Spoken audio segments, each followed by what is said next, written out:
आज हम शिवरात्रि से जुड़े हुए बहुत अच्छे अच्छे प्रश्न और उसके अच्छे समाधान लेकर आए हैं। आप वीडियो को पूरा देखें, अच्छी तरह से जानें शिवरात्रि में क्या क्या आवश्यक है और क्या जानकारी जो आपके बीच की जानकारी है, आप लोगों के प्रश्न को हमने एकत्रित करके लिया हुआ है। आइए, ओम नमः शिवाय, हर हर महादेव, जय काशी विश्वनाथ। पहला प्रश्न है, शिवलिंग क्या है? रहस्य सहित समझाइए, ऐसा प्रश्न किया है। तो इसका उत्तर है कि जानिए, लोग ऐसा कह रहे हैं कि विधर्मी लोग शिवलिंग का गलत अर्थ करके जो है हम लोगों को बड़ा आस्था में ठेस पहुंचा रहे हैं। बहुत अच्छी बात है। शिवलिंग का मतलब विधर्मी लोग ऐसा अर्थ करते हैं शिव जी का गुप्त इंद्रिय, जो बिल्कुल गलत है। पहली बात समझिए, क्योंकि लिंग का मतलब यदि पुरुष का इंद्रिय अर्थ होता तो स्त्रीलिंग क्यों बोलते लोग? स्त्री को तो पुरुष का इंद्रिय नहीं होता। नपुंसक लिंग क्यों बोलते लोग? उसको तो नहीं होता। इसका मतलब लिंग मतलब कोई इंद्रिय नहीं होता, लिंग मतलब पहचान होती है।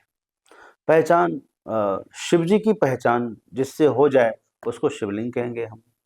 लीनम अर्थम गमयति इति लिंगम, शास्त्र कहता है जो किसी अदृश्य शक्ति की पहचान करा दे, छुपे हुए अर्थों की पहचान करा दे, उसको लिंग कहते हैं। तो लिंग मतलब हुआ शिवलिंग, मतलब शिव की पहचान कराने का एक सांकेतिक चिन्ह। तो अब इसकी उत्पत्ति का भी आपको रहस्य बता देते हैं। एक बार भगवान विष्णु और भगवान ब्रह्मा जी में एक विवाद खड़ा हुआ। विवाद खड़ा ये था, ये शिव महापुराण प्रमाण है।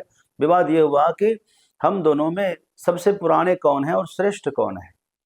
तो बहुत वैष्णव भक्त कहेंगे भगवान विष्णु बड़े हैं, श्रेष्ठ हैं, या ब्रह्मा जी के भक्त, भैया दोनों पुराण अलग अलग पढ़ेंगे तो आपके मन में लग होगा कि वास्तव में एक संशय है। तो ऐसी स्थिति आ गई, क्योंकि सृष्टि हर बार कभी भगवान विष्णु को केंद्र करके बनाते हैं, कभी सृष्टि ब्रह्मा जी को केंद्र करके आगे करके बना देते हैं, कभी शिव जी को आगे करके बना देते हैं। तो ये प्रक्रिया समझना बड़ा आसान नहीं है। तो समझिए कि शिव महापुराण के अनुसार क्या हुआ, दोनों में एक बार विवाद हुआ।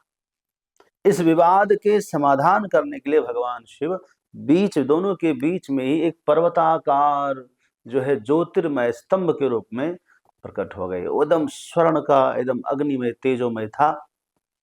तो बड़ा आश्चर्य हुआ कि ये क्या बीच में स्तंभ सा हो गया, इसका आदि क्या है, अंत कहाँ है, क्या चीज है, जानने की उत्कंठा हुई। इस उत्कंठा में ब्रह्मा जी ऊपर की तरफ गए, भगवान विष्णु नीचे की तरफ गए, कई दिन तक गए, नहीं पता आता चला।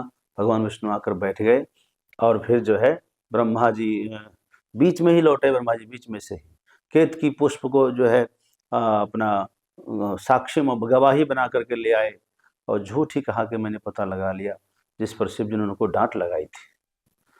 तो वो जो था वही फिर प्रार्थना किया। भगवान शिव ने जो है तुरंत काल भैरव को प्रकट करके ब्रह्मा जी का 5वां शीश काट लिया था। जब 4 शीश बचे, पहले 5 थे। हाँ, और काशी में आकर के वह ब्रह्मा जी का 5वां कपाल शिव जी के हाथों से मुक्त हुआ।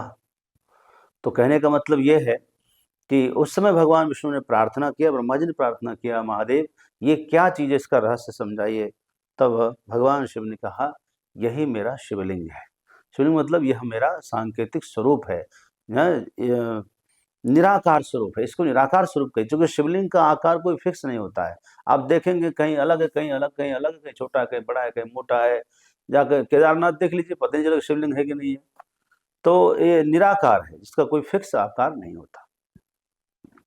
आप वो स्थान कहाँ है? दक्षिण भारत में चले जाइए, बेंगलोर से 200 किलोमीटर मात्र दूर है तिरुमलई, क्या कहते हैं, तिरुमलई ऐसा कुछ बोलते हैं। उसका जो है स्थान है, उसका नाम है अरुणाचलम। अरुणाचलम एक पर्वताकार है। अरुणाचल प्रदेश की बात नहीं कर रहा हूँ, ये तमिलनाडु में। अरुणाचलम एक बहुत विशाल पर्वत है। पहले तो सतयुग में बहुत विशाल था, अब वो थोड़ा कम हो गया है, लेकिन वहाँ साक्षात पर्वत ही, शिवलिंग ही वो पूरा पर्वत है। लोग उसकी परिक्रमा करते हैं, पूजा करते हैं, अभिषेक करते हैं। आज भी जैसे गिरिराज गोवर्धन की पूजा करते हैं, वैसे वहाँ दक्षिण में वो गोवर्धन ही है, साक्षात शिव है। वहीं पर माता पार्वती को भगवान शिव ने अर्धनारीश्वर का दर्जा दिया। उसी जगह पर माता पार्वती को जब उनकी तपस्या का फल मिला, तो वो बहुत ही पवित्र स्थान है। तो मैं आपको बता रहा था, शिवलिंग जो है वो शिवलिंग जो है शिव जी का सांकेतिक स्वरूप है। मैंने उत्पत्ति का रहस्य बता दिया। और अब जलधरी के जलाधारी क्या है? वो माता पार्वती का हाथ है। माता पार्वती ने अपने हथेली में शिव जी के उस ज्योतिर्मय स्वरूप को संभाला हुआ है और उनकी हथेली में पूरा शिव का परिवार है। जो अर्घा है वो माता पार्वती की हथेली है। आगे जब जाए, आगे भाग में माता का जो है जया, विषहारा आदि उनकी पुत्रियां, सुख सुंदरी आदि है। वहाँ वहाँ बाएं तरफ जो है गणेश जी हैं, दाएं तरफ जो है कार्तिकेय जी हैं, है ना। इस तरह से बाकी जहाँ जहाँ से जल गिरता है वहाँ भगवान शिव के अनेक गण हैं, वो सब वहाँ निवास करते हैं। तो माता इस प्रकार शिव जी का शिवलिंग में संपूर्ण शिव परिवार है, आप ये समझकर चलें। आइए दूसरा क्वेश्चन लेते हैं। दूसरा शिव प्रश्न है, पार्थिव शिवलिंग को कैसे प्राण प्रतिष्ठित करें? अभी शिवरात्रि आ रही है, आपका यह प्रश्न लाजमी है। शिव जो है घर में यदि हम पार्थिव शिवलिंग बनाकर पूजन करना चाहते हैं तो दो चीज बहुत आवश्यक है। एक तो प्राण की प्रतिष्ठा और दूसरा विसर्जन। ये यदि दोनों नहीं करेंगे तो आपको लाभ नहीं मिलेगा इसका। तो प्राण की प्रतिष्ठा कैसे करें? यदि हम पार्थिव शिवलिंग पूजन करते हैं तो आप पहले बनवाइए, अपने हाथों से पार्थिव शिवलिंग बनाइए। शिवलिंग बनाने के बाद एक मंत्र है, ओम मनो ज्योतिर्जुगतः माजस्य बृहस्पति। ये जो मंत्र है मनोज्योति वाला, आप गूगल पर सर्च कर लेंगे तो आपको मिल जाएगा। तो जो है इस सर्च करके इस मंत्र को आप पाठ करके आप प्रतिष्ठित कर लीजिए। यदि आप यह नहीं कर सकते हैं तो आप हिंदी में बोलिए, क्योंकि मेरे भोले बाबा सब भाषा के जानकार हैं, कोई परेशानी नहीं। आप बोलिए, हे मेरे महादेव, आप इस ज्योतिर्लिंग में, इस पार्थिव शिवलिंग में पधारें और मेरी प्रार्थना को स्वीकार करें, मेरी पूजा को ग्रहण करें, मेरे द्वारा चढ़ाए गए भोग को स्वीकार करें। बस 2-3 बात बोलिएगा और प्रणाम करके अक्षत चढ़ाइएगा। उस समय अक्षत से प्राण प्रतिष्ठित हो जाता है ना। बोलिएगा जो है प्रतिष्ठो जो है शिवः प्रतिष्ठतु, है ना। तो प्राण प्रतिष्ठा अस्तु बोल देंगे तो भी हो जाएगा। जो संस्कृत आप नहीं बोल सके तो हिंदी में बोल करके आप प्राण प्रतिष्ठा कर लीजिए। और अंत में जब विसर्जन करते समय ये कहना है कि यान्तो देवगणा सर्वे पूजा मादाय मामिकाम इष्ट काम समृद्धर्थम पुनरागमनाय च। ये श्लोक ना बोल पाए तो हिंदी में कहिए, हे महादेव, हे देवादिदेव, हमारी पूजा से आप संतुष्ट होइए, मेरी अपराध को क्षमा करिए, त्रुटि को परिपूर्ण करिए और आप अपने स्थान को पधारिए और मेरी मनोकामना को पूर्ण करिए। फिर से जब मैं आपको प्रार्थना करूं तो पुनः पधारिए। ऐसा कर करके आप विसर्जित कर दीजिए महादेव को। अब आइए, घर में पूजा अभिषेक करें तो क्या सावधानियां रखें, यह भी एक प्रश्न है।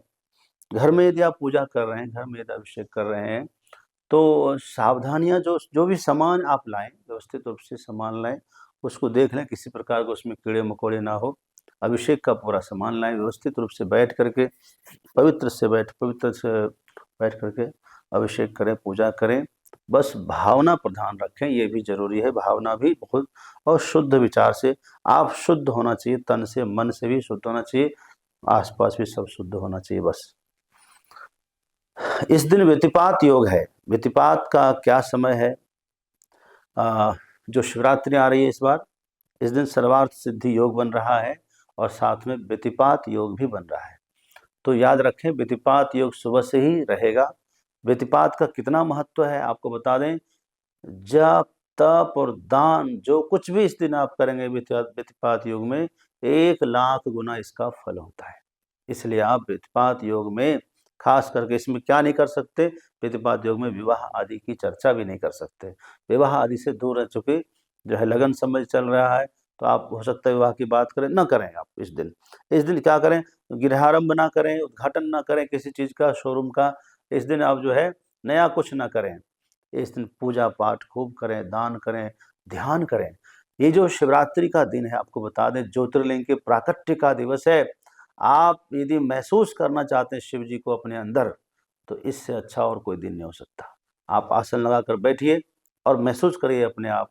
आप ओम नमः शिवाय इस मंत्र का जो है ध्यान करिए ना, केंद्र में आज्ञा चक्र में महसूस करिए कि आप पूरा जो आपका शरीर है देहम शिवालयम प्रोक्तम सिद्धिदम सर्वदेहिनाम, पूरा शरीर शिव स्वरूप बन जाएगा। आप अनुभव करिए इसका इस दिन। तो साधना की शुरुआत भी आप करना चाहते हैं तो ये बहुत अच्छा समय है।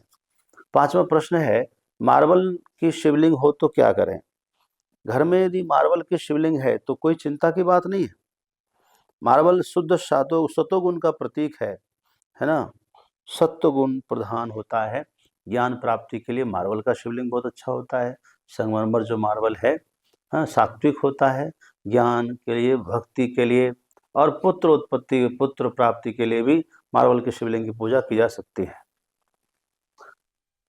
6ठा प्रश्न है, क्या घर में 2 गणपति की मूर्ति रख सकते हैं? नहीं रख सकते आप। एक ही मूर्ति रखिए, किसी भी एक देवता की एक मूर्ति रखिए। किस दिन अलग वीडियो में मैं बताऊंगा कि अपने मंदिर में कौन कौन देवता रखना चाहिए, किस किस देवता की मूर्ति रखते हैं, किसकी नहीं रखते हैं। सबसे अच्छी बात है, अपने देवता में सनातन के अनुसार पंचदेव की प्रतिष्ठा होनी चाहिए। किस कोने पर क्या, वो मैं एक वीडियो अलग स्पेशल आपके लिए बनाऊंगा। आप देखते रहें आप वीडियो, और फिर आपको मैं जरूर बता दूंगा। अब अगला प्रश्न है, पार्थिव शिवलिंग कैसे बनाएं? पार्थिव शिवलिंग की पूजा कैसे करें? पूजा आप जैसे करते हैं वैसे करिए। पंचोपचार चाहे षोडशोपचार आप गूगल में सर्च करके निकाल लीजिए, सामान मंगा लीजिए और विधिवत पूरी तरह से आप पूजा करें। फिर भोग लगाएं, फिर अंत में जो है आरती करें, आरती करके विसर्जन करें, कोई दिक्कत नहीं है।